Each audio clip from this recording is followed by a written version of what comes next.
BJP के सांसद गिरिराज सिंह ने बड़ा दावा किया, जहां उन्होंने कहा कि 3 दिसंबर को कई राज्यों में बीजेपी की भारी बहुमत से जीत होगी और इस दौरान उन्होंने कहा कि 3 से 4 राज्यों में बीजेपी की सरकार बनेगी। वहीं जेडीयू नेता केसी त्यागी ने 5 राज्यों के नतीजों को लेकर कहा कि 3 दिसंबर का इंतजार कीजिए। उनका कहना था कि बीजेपी की करारी हार होने वाली है।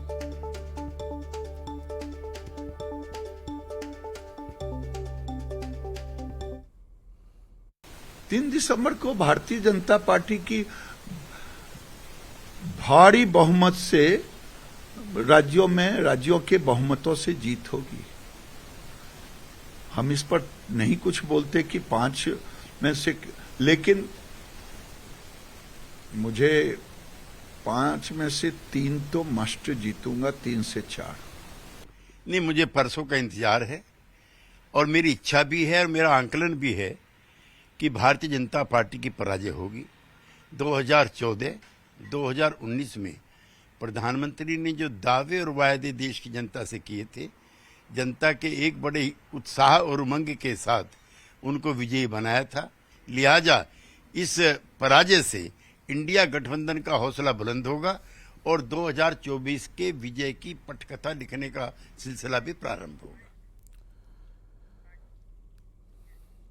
छत्तीसगढ़ में हुए विधानसभा चुनाव के नतीजे आने से पहले कांग्रेस अपनी हर कमजोर कड़ी को दुरुस्त कर लेना चाहती है, जिसको लेकर राजधानी रायपुर में पार्टी की हाई लेवल मीटिंग चल रही है, जिसमें सीएम भूपेश बघेल, प्रदेश कांग्रेस प्रभारी कुमारी शैलजा समेत सभी कोर कमेटी के मेंबर मौजूद हैं। राजीव भवन में इस बैठक में चुनाव परिणाम के बाद की तमाम संभावनाओं पर मंथन किया जा रहा है और तमाम जीतने वाले विधायकों को रणनीति के हिसाब निर्देश दिए जाएंगे।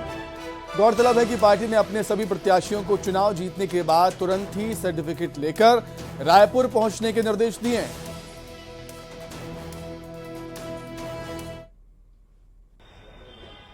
एग्जिट पोल आ गए और एग्जिट पोल में ये बताया गया है, ज्यादातर जो एग्जिट पोल हैं वो कह रहे हैं कि कांग्रेस जो है वो सरकार बना रही है छत्तीसगढ़ में, लेकिन कांटे की टक्कर भी बता रही है। घोषणा पत्र समिति के अध्यक्ष मोहम्मद अकबर हमारे साथ मौजूद हैं, उनसे बात करते हैं। सर, ये जो एग्जिट पोल आया है, इससे कितना एग्री करते हैं जो सीटों का आंकड़ा दिया गया है? देखिए, कांग्रेस ने जो नारा दिया है ना, अब की बार 75 पार, हम लोग अभी भी अब की बार 75 पार में ही हैं।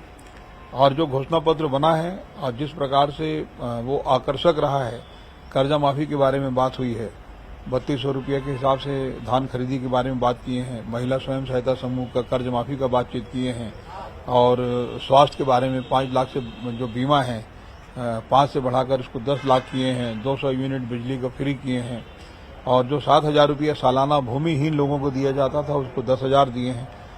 तो ये इतने सारे वायदा करने के बाद मैं ऐसा नहीं समझता कि जो आपकी बार 75 पार का जो नारा है वो फेल होगा और फिर आपकी बार 75 पार है। तो आप ये मान के चल रहे हैं, मतलब आपका ये दावा है कि 75 के पार सीटें आएंगी? बिल्कुल, हमारा दावा है 75 के पार सीटें आएगी और छत्तीसगढ़ में कांग्रेस की सरकार बन रही है। कैमरा पर्सन मनीष के साथ ममता लांजेवाल, न्यूज़ 18 छत्तीसगढ़।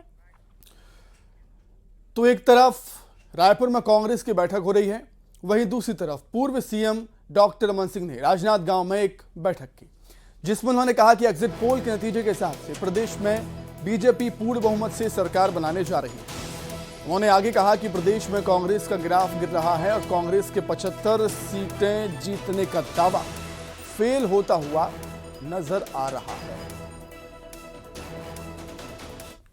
जैसे स्पष्ट हो चुका है कि कांग्रेस जो 59 सीट जीत के आई थी उसका कितना नीचे गिरावट हुआ है और 59 सीट से नीचे आते आते 2 एग्जिट पोल ने 40 और 42 तक का कांग्रेस के सदस्य संख्या बताई है।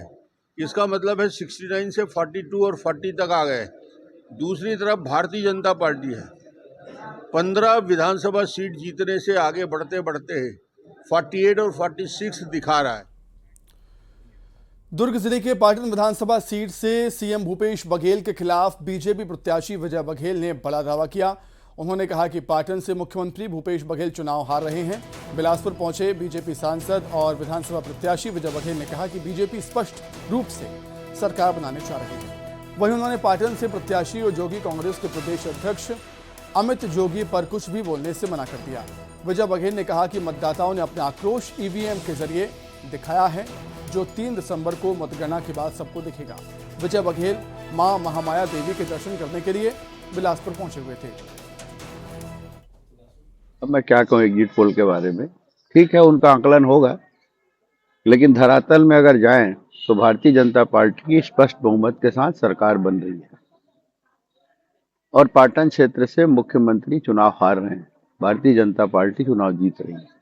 अमित योगी की क्या ज्यादा दिन नहीं है, अभी आज है और कल है, फिर परसों सुबह तो सब पेटियों में जो बंद है वो खुल जाएंगे। भूपेश बघेल का कहना है कि बाप बाप होता है, इस बारे में क्या कहेंगे?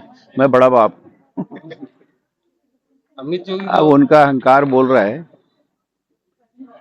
ठीक है, वो दिख जाएगा सब। वैसे भी तो उनके स्वभाव, उनके और आचरण से तो सब वाकिफ है। मैं ज्यादा कुछ कहना नहीं चाहता। पाटन